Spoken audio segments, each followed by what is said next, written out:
One of the most popular attractions here at the Henry Ford is where I am now, the glassblowing shop. Must have something to do with the way the glass melts down into an almost honey-like consistency. I could watch this all day. Let's take a closer look.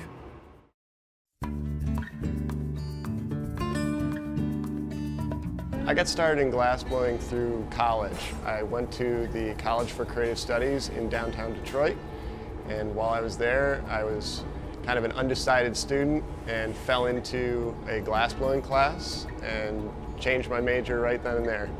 The spontaneity of the material really lends itself to the fluidity of being creative in the moment. And that's what really drew me into working with glass. What we do here is we create early American historical recreations. And what we do is we'll pull from our collection of early American glassware, and we will take it and reproduce it for the visiting public. You can make glass that is an art or glass that is functional. And so it really relies on the artist's skill and the artist's conceptual framework. We are here as our own artists. We are ourselves. This is what we do year-round, full-time jobs, and we're here to convey the artistry of glassblowing and give people a sense of the history of it as well. Traditionally, it was a very regimented factory setting. So you'd have teams of workers creating glass at different benches, all working on the same piece. So one team would be starting it, one team would be finishing it, and you would be working full production nonstop. So what happened in the late 60s, early 70s was what's called the studio glass movement. And it was really the change in direction for private artists to get into glass making. And it became a smaller scale, working in private studios, making artwork more than just traditional functional work. What we're working on is what's called the lily pad pitcher. It's an early American design produced about 1835 to 1850 in New York. And it was traditionally one of the first American designs that came truly from America. Historically, what would happen was the glassmakers would come from other countries and they would bring with them their own designs. And so having a piece that was really reflective of the early American time period made us really want to try to capture that essence. What we do is the same traditional techniques that really came about in 50 BC when the Phoenicians invented glassblowing.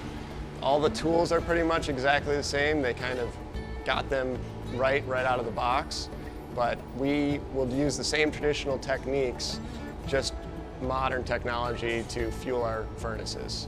The process of making glass starts with the melting of the silica sand. Once that is melted for about 24 hours, we'll take that and we will gather it out of the furnace at about 2,100 degrees Fahrenheit. After that, we will take it and shape it, blow it, and then we will flip it around and do the finishing work on the open side. We work in teams of two generally. There's what is called a gaffer, or the main glass blower, and his assistant. And so what we'll do is the assistant will bring over additional portions of glass called gathers, and the gaffer will take those and manipulate them using the various tools. Within the process, it's not just glass blowing. That's what everyone thinks. When they come here, they want to see us actually blowing into the blowpipe. And that is actually a small portion of what we do. The majority of it is based on using tools to manipulate the glass. Since the glass is so hot at 2,000 degrees, we can't touch it with our hands. So we use different tools. There's jacks, there's diamond shears, tweezers, all these variety of tools that'll help us shape and manipulate the glass. Depending on the thickness of the material, the glass will cool down anywhere from about 30 to 60 seconds to where we can no longer use it. It's still well over 1,000 degrees, but it's cold enough that we can't shape and manipulate it. So what we'll do is we'll put it back into a reheating furnace every so often to heat it back up, make it more malleable, and allow us to continue working. Depending on the complexity of the piece, we'll work anywhere from 15 minutes to over an hour. It makes it very challenging. The more years you do it, the more efficient you get at working, but in the beginning it becomes very difficult to manage your time well. And so, you have to really be planning and thinking ahead. When we're completed the glass blowing process, we will take it and we will break it off of the punty rod, and we will put it into one of our annealing ovens.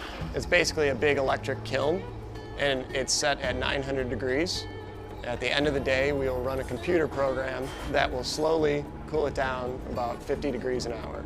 We've recently expanded our product line from not only historical recreations to more of contemporary designs that we have based on our collection, but we've taken them and added more of a modern twist. Within this shop, we do have quite a range of skill levels. So we have people who've been working with glass for close to 20 years, and people who have been working with glass for just a couple of years. I think that people, when they come here, they're generally enthralled by the fact that they get to see a material that they're so used to seeing in their day-to-day life in a completely different state. So they're amazed at the fact that on the end of a blowpipe, this molten material is actually glass. And constantly you can hear people amazed that we're cutting through it. You're cutting glass with a pair of scissors. And so I think it's that concept that they don't really get to ever see the material that they're used to in a different state.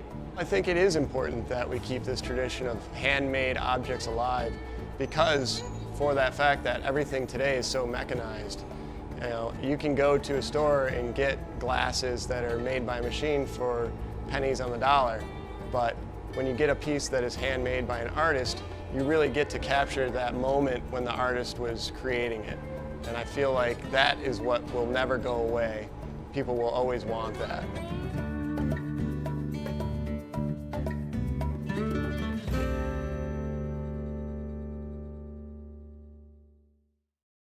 Woo!